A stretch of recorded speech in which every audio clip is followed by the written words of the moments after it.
Hey, it's Tom from Tom's Toons. Today I'm here to show you how to install the luxury 28 corner seat.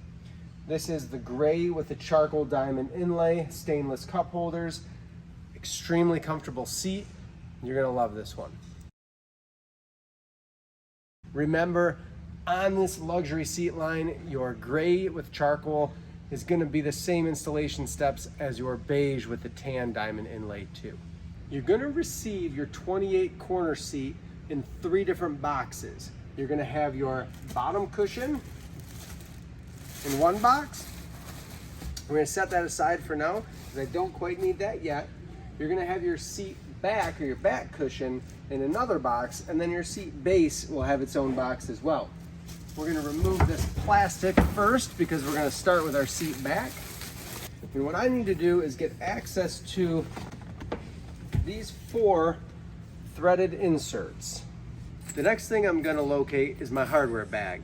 This has a whole bunch of stainless hardware in it. I need to start with the 4 threaded posts that are in here. I'm gonna fish out my 4 threaded posts, and I can set the rest of the hardware in the seat base. That way it can't wander away. From there, I'm gonna thread 1 threaded post into each of those receiving slots in the back, the seat back.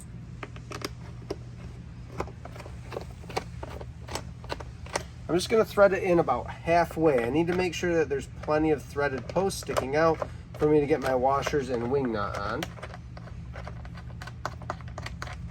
And if one of these is stubborn at all, just wiggle it as you turn it, and you're typically going to be able to get it to thread right in without having to use pliers or damage the thread on these posts.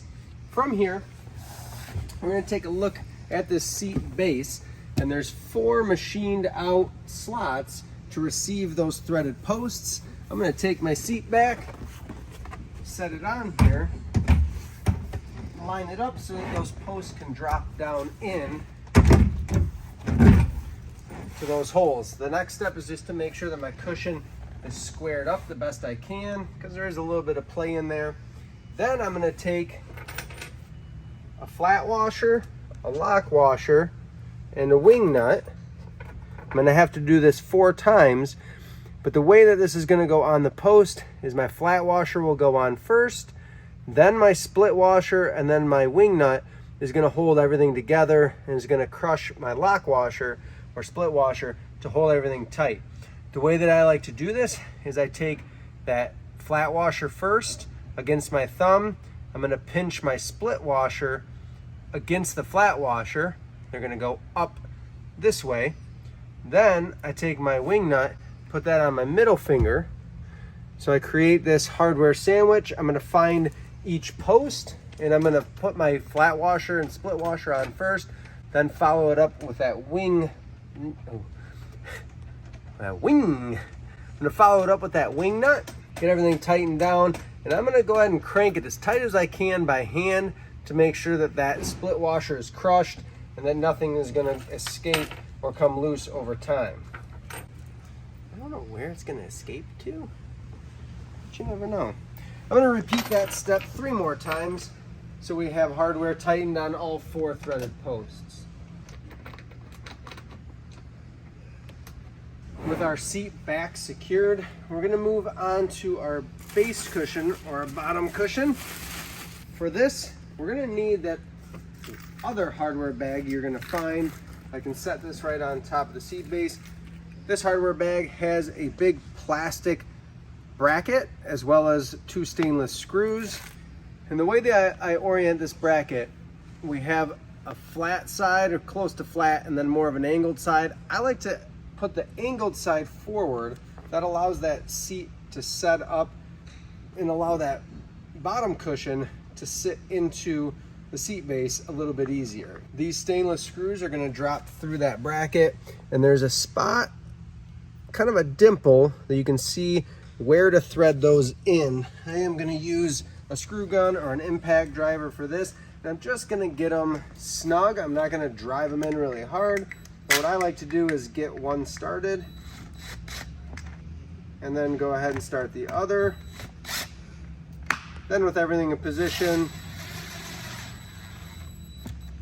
just drive them into place. Again, just getting them started in there, snug, and then I can always finish it with a hand screwdriver just so I don't strip that out. With that in position, when I get my seat right where I want it, against the railing, against another seat, however it's gonna sit, I'm gonna take one last hardware bag, has 4 stainless screws in it. These are a number 3 Phillips head screw. I'm gonna drive one into each corner of the seat through my seat base and down through the carpet vinyl into the plywood. So I'll put one in each corner of the seat base to secure it. When I secure that 28-inch bench, it's usually the first thing I secure, my corners first. I get that into the floor lined up. Then I can slide my bench seats in and get those installed too. Once that's done, my bottom cushion is gonna slide in. If I put that bracket in first and then push the back down in, there's one last little piece, and that's a button or a snap on the front. That's just gonna keep that secure. This seat is not only incredibly comfortable, but it makes a great seat to put a speaker in, because a 6-inch speaker will fit in here really, really well. It's easy to wire down through the floor, and it's gonna look great and provide good sound coming at an angle forward. If you found this video or any of our other videos helpful, they save you some time, some headache, maybe even some money, please consider contributing to our channel through Super Thanks.